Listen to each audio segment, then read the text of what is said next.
कि आज रजा के बेटे ने जो फतवा दिया था, आज बहुत हद तक मस्जिदों और मदरसों और निकाह की महफिलों में जो प्योरिटी कायम है या उसी के फतवे की धमक है। वरना इन लोगों ने तो मस्जिद को फिल्म स्टूडियो बना के रख दिया है, निकाह की महफिलों को फिल्म स्टूडियो बना के रख दिया है। आज जरूरत है अगर प्योर इस्लाम को पेश करने के लिए तो आला हजरत का, मुफ्ती आजम हिंद का, ताजुश शरिया का फतवा समाज में लाना होगा। ये उनके फतवे की धमक है।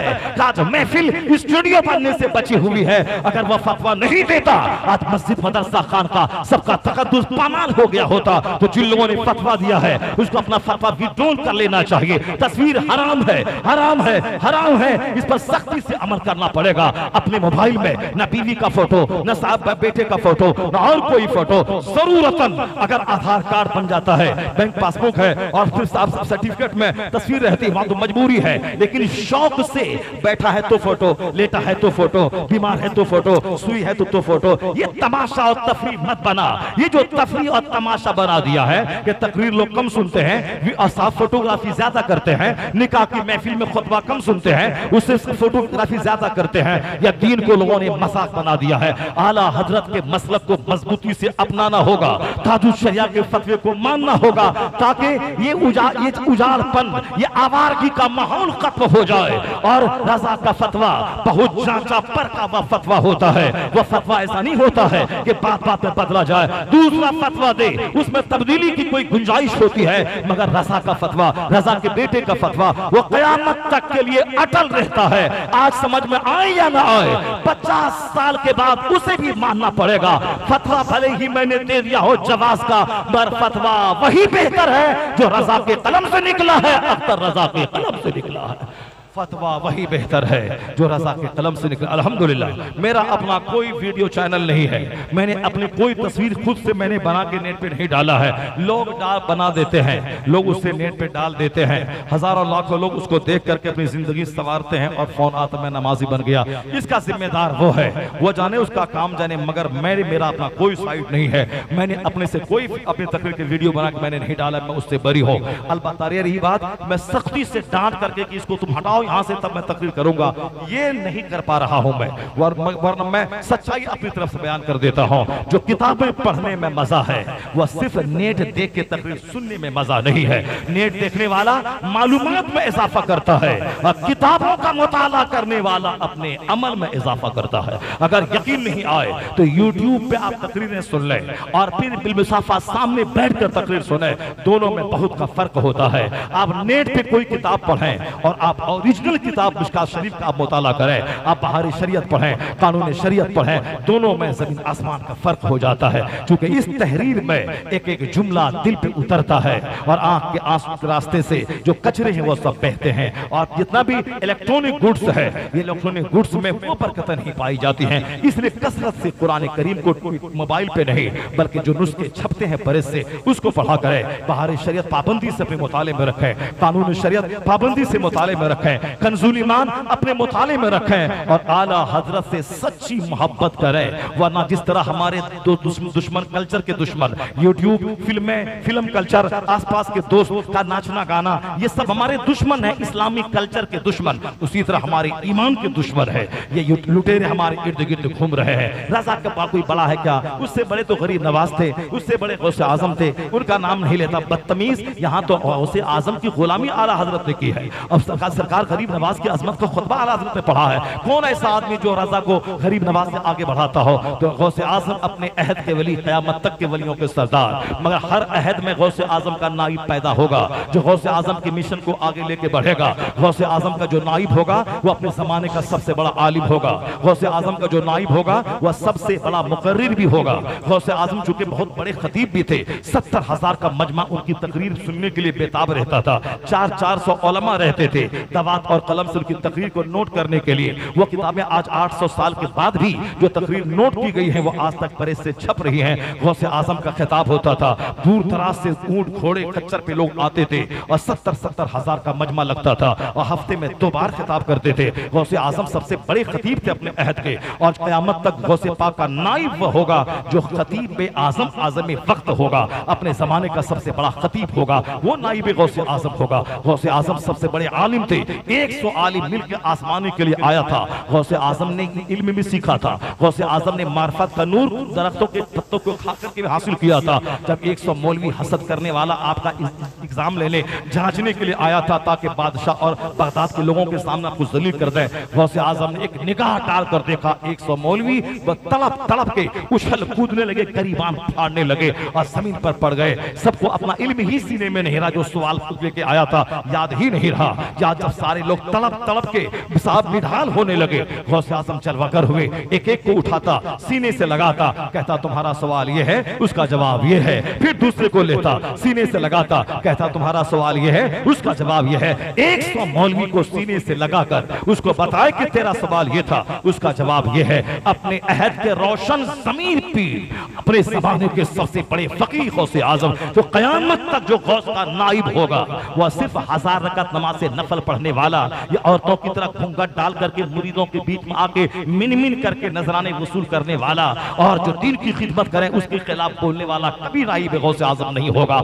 आलिम आलिम जो वली होता है वह कभी घूंघट डाल के नहीं बैठता है, वह हदीस सुनाता है, कुरान सुनाता है, वक्त के फितनों का इलाज करता है। तो आने वाली सोसाइटी में जो धूल पड़ जाए मजहब इस्लाम के चेहरे पे, उस धूल को वो हटाता है। आलिम एक चैप्टर हदीस का पढ़ के सुना दे और दूसरा आबिद 1000 रकात नमाज से नफल पढ़े। हदीस में आया है कि मन सल्ला सलातल फज्र सुम्मा क़रा बाबम मिनल इल्म खैरुम मिन अल्फ रका, यानी जो सुबह फजर के बाद एक चैप्टर शरीयत का सुना दे 1000 रकात नमाज से नफल पढ़ने से बेहतर है। आलिम दीन अगर रास्ते से गुजरे, दरख्त के पत्ते और सुराखों की चूटियां और समंदर की मछलियां उसके लिए दुआएं मगफिरत करती हैं। हमने 1 लाख बार दरूद पढ़ा, उसका फायदा मुझको मिलेगा, मगर मैंने 1 मिनट की तकरीर कर दी, मैंने एक किताब लिख दिया, तो जब तक वो किताब दुनिया में रहेगी उस वक्त तक जितने लोगों को रोशन करेगी उन सबों का मिला के अज्र उनको मिलता रहेगा। इसलिए आलिम दीन के कलम का इंक जब कयामत के दिन तौला जाएगा, शहीदों के खून पे आलिम के कलम का इंक गालिब आ जाएगा। क्यों?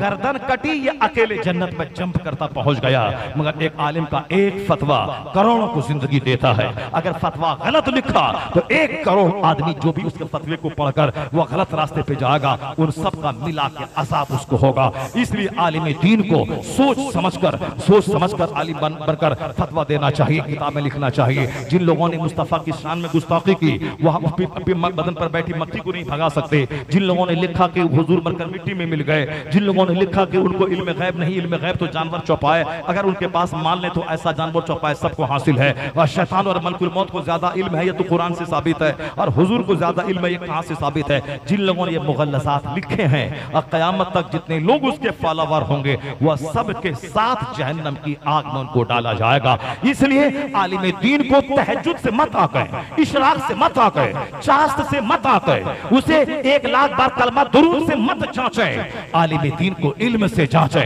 फराइज़ व वाजिबात पर वो अमल कर ले, यही काफी। लिखते हैं आला हजरत, दुनिया भर से फतावे मेरे पास आते हैं और मैं अभी उस मंजिल पे हूँ कि सिर्फ फर्ज वाजिब अदा करूं और नवाफिल सुनन अदा नहीं करूं, मखलूक खल्क़ खुदा की खिदमत करूं, तो उस मंजिल पे मैं फाइज हूं। मगर अल्हम्दुलिल्लाह उस मंजिल पर फाइज होने के बावजूद मैं नवाफिल तक नहीं छोड़ता हूं, सुन्नत गैर मौक़दे पाबंदी से पढ़ता हूं। तो आला हजरत फाजिल बरेलवी नाइब गौसे आज़म है, क्योंकि गौसे आज़म अपने ज़माने के सबसे बड़े आलिम, आला हजरत भी अपने अहद के सबसे बड़े आलिम। मैं मुहद्दिस सुरती की बात कोट करने के बाद मैं शेख पंजाब की बारगाह में आ रहा हूं। इतने बड़े मुहद्दिस से जब मुहद्दिस आज़म हिंद ने सवाल किया, बाबा हर वक्त आला हजरत का नाम क्यों? तो मुहद्दिस सुरती कहते हैं सबसे बड़ा इल्म वह बुखारी शरीफ का इल्म नहीं है जो मैंने मौलाना इसहाक बुखारी से हासिल की। सबसे बड़ी दौलत वह बैअत और पीरी मुरीदी नहीं है। आजकल की बैअत तो बैत बरकत है, या बैत बरकत की वजह से आलिम दीन की तौहीन किसी तरह जायज नहीं है। आलिम दीन की तौहीन हराम और बास नुक्ते नजर से आलिम को काफिर बना देती है आलिम की तौहीन। इसलिए अपने मुर्शिद की मोहब्बत में दूसरी मस्जिद के इमाम को धक्के देना, उनको खातिर में नहीं लाना, और अपने जाहिल पीर के जाहिल बेटे का तलवा चाटना, और मस्जिद का इमाम बुखारी शरीफ पढ़ाने वाला रहे उसको खातिर में न लाना, उसको सलाम न करना, उसके सलाम का जवाब तक न देना, ये जहालत है, ये तबाही और हिलाकत की बात है। जो सच्चा मुरीद होगा वो अपने मुर्शिद की भी इज्जत करेगा, और जो इल्म आलिम होंगे सब आलिम की इज्जत करेगा, नमाज भी पढ़ेगा, पीर मुर्शिद की ताज़ीम भी करेगा। ऐसा नहीं कि सिर्फ तलवा चाटेगा झोला ढोएगा, जाएगा और नमाज गायब है, रोजा गायब है, 12वीं का जुलूस खूब है, 11वीं का बकरा है, आला हजरत का उर्स है और नमाज ही गायब है। नहीं होगा। फर्ज को फर्ज समझना होगा, वाजिब को वाजिब समझना होगा। यही तो मसला के आला हजरत का तुर्रे इम्तियाज है, यही तो आला हजरत की खिदमत दीनिया है, यही तो आला हजरत की अजमत का जो टंका पूरी दुनिया में बज रहा है उसका राज यही शरीयत मोहम्मदिया की खिदमत है। और जो लोग कहते हैं कि 12वीं का बकरा ज़बह कर दो और लंगर बांट दो जन्नत चले जाओगे, वो भी गलत रास्ते को चुना है। जो ये कहते हैं कि 12वीं के जुलूस में निकल जाओ जन्नत मेरी जागीर हो जाएगी, वो भी गलत बोलता है। जो ये कहते हैं कि साहब 11वीं 12वीं में फातिहा दिला दो, इमाम हुसैन का लंगर मुहर्रम में बांट दो जन्नत चले जाओगे, अखाड़ा निकाल दो जन्नत चले जाओगे, वो भी गलत और झूठ बोलता है। फातिहा फर्ज नहीं है, नफल है। महफिल मिलाद फर्ज नहीं है, वाजिब नहीं है, नफल है। 12वीं 11वीं का बकरा फर्ज नहीं है, वह नफल है। 12वीं का जुलूस फर्ज वाजिब नहीं है, वह नफल है। मगर फजर पढ़ना फर्ज आजम है, जोहर पढ़ना फर्ज आजम है, असर की 4 रकात सबसे बड़ा फर्ज है, मगरिब की 3 रकात सबसे बड़ा फर्ज है, ईशा की 4 रकात 3 रकात 2 रकात ये फर्ज है, वाजिब है, सुन्नत मुअक्कदा है। इसको छोड़ फर्ज को छोड़कर लिखते हैं आला हजरत कोई नफल काम नहीं देता फर्ज को छोड़कर। यानी कोई नफल करे, फातिहा मिलाद दरूद जुलूस खूब निकाले, उर्स खूब करे, चादर कागर मजार उर्स खूब लगाए, मगर नमाज ना पढ़े, रोजा न रखे, ज़कात न दे, हज न करे इस्तिताअत के बावजूद, वो ऐसा है जैसे सारा नफल करने वाला जो फर्ज न अदा करे कोई नफल कबूल नहीं होता, कोई नफल कबूल नहीं होता जब तक के फर्ज न अदा करे। कंपलसरी सब्जेक्ट में फेल है, ऑप्शनल सब्जेक्ट में 100% नंबर है, नहीं माना जाएगा वो पास वो होगा जो कंपलसरी सब्जेक्ट में पास हो। और ऑप्शनल में अगर ज्यादा नंबर है वो उसके रैंक में मदद करता है नंबर, वो उसका रैंक हाई हो जाएगा। लेकिन कंपलसरी ही में फेल हो और ऑप्शनल में 100% नंबर लाया हो, वो नंबर नहीं जुटेगा। फर्ज फर्ज है, नफल नफल है, कोई फर्ज नफल कबूल नहीं होता जब तक के फर्ज न अदा करे। यही फर्क है मसलक के आला हजरत में और दूसरे लोगों के गैर जरूरी अफकार में, यही फर्क है। जिसने कहा कि नमाज पढ़, फातिहा जुलूस और मोहम्मदी हराम है, वो भी जहन्नमी है। जो जायज चीजों को हराम कह रहा है, फातिहा जायज है, जुलूस जायज है, 11वीं का बकरा जायज है, ये सब इसाले सवाब का एहतमाम की सूरत है। ये नवाफिल फर्ज वाजिब नहीं मगर जायज है। और जो इसको हराम कहे उसकी सोच कैसी गंदी है, गलाजत से भरी है, उसका अंदाजा लगा ले कि अच्छे काम को बुरा कहने वाला है, वो भी जहन्नमी है।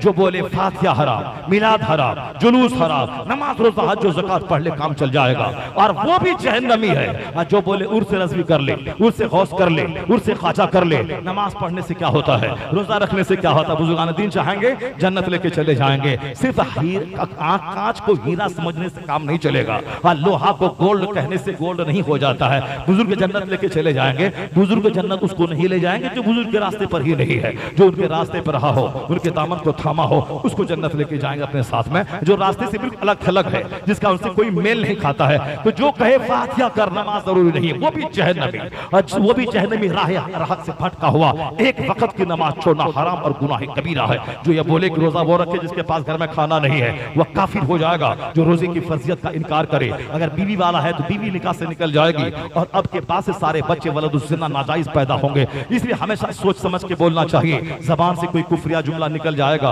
और निकाह टूट जाएगा, एहसास तक ना होगा, ईमान खत्म हो जाएगा। मोमिन पहले बहुत मंथन करे, चिंतन करे, सोचे, फिर बाद में बोले। फर्जियत का इनकार कुफ्र है, और हक जानने के बावजूद न करे तो गुनाह कबीरा है। नमाज फर्ज है, नहीं पढ़ता हो, यह गुनाह आजम है। पर कोई बोले पढ़ना जरूरी नहीं है, वह काफिर हो जाएगा। बहुत सारे शमन्यासी फिरका का मानने वाला वो कहता है नमाज पढ़ना जरूरी नहीं है, तो फर्जियत का इनकार करने वाला काफिर है। तो जो कहे फातिहा मिलाद ताज़ियत हो जन्नत चले जाओगे, वो भी जहन्नमी। और जो बोले सिर्फ नमाज पढ़, फातिहा मिलाद दुरूद जुलूस जरूरी नहीं है, वो भी जहन्नमी। तो कौन सा रास्ता है सीधा जो जन्नत का ले जाए? ये रास्ता है मसलके आला हजरत का, जिसमें है नमाज भी होगी, नियाज भी होगी, रोजा भी होगा, जुलूस मोहम्मदी भी निकलेगा, हज भी किया जाएगा, 11वीं का बकरा भी ज़बह होगा, यानी फर्ज भी अदा होगा, नफल भी अदा होगा, और यह दोनों मिलके सीधा रास्ता मसलके आला हजरत का जन्नतुल फिरदौस तक पहुंचा देगा। यही रास्ता मसलक के आला हजरत है। फर्ज फर्ज है, नफल नफल है, इसको समझना होगा, वरना नफल को फर्ज समझ ले वो भी गया काम से, और जो फर्ज को नफल समझ ले वो भी गया काम से। आज जो नफल का मुनकिर बन जाए और फर्ज का मुनकिर हो वो भी गया काम से। मसलक के आला हजरत में खुदा की ताज़ीम, मुस्तफ़ा की मोहब्बत, अहले बैत की ताज़ीम, सहाबा की मोहब्बत। वो राफिजी जो सहाबा को गाली दे, हुसैन हुसैन हुसैन करे, वो जहन्नमी कुत्तों में से एक कुत्ता है। शेख अबू बकर सिद्दीक़ रज़ियल्लाहु ताला अन्हु जिनकी फजीलत पे कुरान करीम की आयतें गवाह है, उमर फारूक आज़म जिसकी फजीलत पे कुरान की आयतें गवाह है, अहादीस बुखारी की गवाह है, और उनको गाली देने वाला वह कौन सी दिन की खिदमत अंजाम दे रहा है? ये तो सजा है अल्लाह की तरफ से। हुसैन आज़म का कातिल कयामत तक अब अपने सीने को फाड़ता रहेगा, मातम करता रहेगा, वरना हुसैन का नाम मातम करने का नाम है, हुसैन का नाम काली पट्टी पहनने का नाम है। हुसैन का मातम वो करे जिसका हुसैन मर गया हो, जिसका फर्जी हुसैन मर गया हो, वो मातम करे, वो साहब नौहा करे, वो सीना फाड़े, काली पट्टी पहने, और कुरान की रोशनी में जिसका हुसैन जिंदा है, अल्लाह की राह में जो शहीद हो गए वो जिंदा है, तो जिंदों का मातम नहीं होता, जिंदों के नाम का शोक नहीं मनाया जाता। तो हमारा हुसैन जो अली का बेटा है, फातिमा का शहजादा है, मुस्तफा का नवासा है, वो हुसैन जिंदा था, जिंदा है, हमेशा जिंदा रहेगा। तो वह हुसैन जो जिंदा है, जिंदों का मातम नहीं होता, जिंदों की शहादत पे फख्र किया जाता है, नाज किया जाता है। बहादुर हो तो ऐसा, योद्धा हो तो ऐसा, और फिर शहीद आजम हो तो ऐसा। तो हुसैन शोक का मौजू नहीं है, हुसैन आजम फख्र का मौजू है, हुसैन आजम फख्र का मौजू है। हुसैन आजम की शहादत पे इस्लाम को नाज है, हुसैन आजम की शहादत पे सुन्नियत को फख्र है। तो आज बहुत से लोग अल्लाह को मानते हैं, रसूल पाक को गाली देते हैं। कुछ लोग रसूल पाक को मानते हैं, सिद्दीक अकबर को गाली देते हैं। कुछ लोग सिद्दीक अकबर को मानते हैं, हसनैन करीमैन को गाली देते हैं। कुछ लोग हसनैन करीमैन को मानते हैं, इमाम आजम को गाली देते हैं। कुछ लोग इमाम आजम को मानते हैं, गौसे आजम को गाली देते हैं। कुछ लोग गौसे आजम को मानते हैं, गरीब नवाज की शान घटाते हैं। कुछ लोग गरीब नवाज को मानते हैं, हजरत को गाली देते हैं। ये वही करेंगे जो इधर भी गए तो भटका, उधर गए तो भटका। मगर एक है मसलक आला हजरत, कभी नहीं सुना होगा कि मसलक आला हजरत का फॉलोवर खुदा की शान में तौहीन करता हो, मुस्तफा की शान में गुस्ताखी करता हो, सहाबा की शान में ऑलफॉल बकता हो, अहले बैत की शान में ऑलफॉल बकता हो, इमाम आजम की शान में गुस्ताखी करता हो। यानी सही ट्रैक से इस्लाम और सुन्नियत कहते हैं। आज एक लफ्ज में अगर बयान किया जाए तो वो लफ्ज यही है, मसलक आला हजरत का नाम जहां आ गया, वह आम औलिया सालिहीन की ताजीम से लेकर अल्लाह रब्बुल इज्जत की ताजीम तक जो इस्लामियात का सारा चैप्टर है, वो सारा चैप्टर मसलक आला हजरत में आ जाता है। सारा चैप्टर मसलक आला हजरत में आ जाता है। वरना अपने अपने हिसाब से तो सब लोग राग अलाप ही रहे हैं।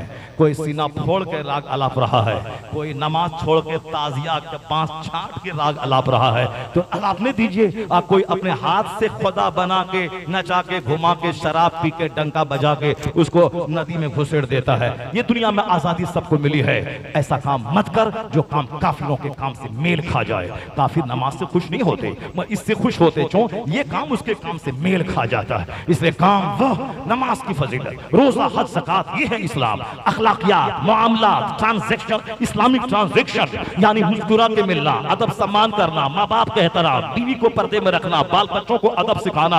1 करोड़ रुपया खर्च करके डॉक्टर बनाने से बेहतर है अपने बाल बच्चों की घुट्टी में आखिरत बैठाकर उसको मुस्तफा का गुलाम बना देना। वरना डॉक्टर बना काफिर हो गया, इंजीनियर बना इस्लाम मुसलमानों को गाली देने लगा, तो उस पढ़ाई से बेहतर था कि तेरी बेटी जाहिल रहती, चूल्हे में आग सुलगा के खाना बनाती, बाहरी शरीयत पढ़ती, कम से कम दुनिया मिले ना मिले, कम से कम फातिमा ज़हरा की कनीज़ी में जन्नत की नेमत को मिल जाती।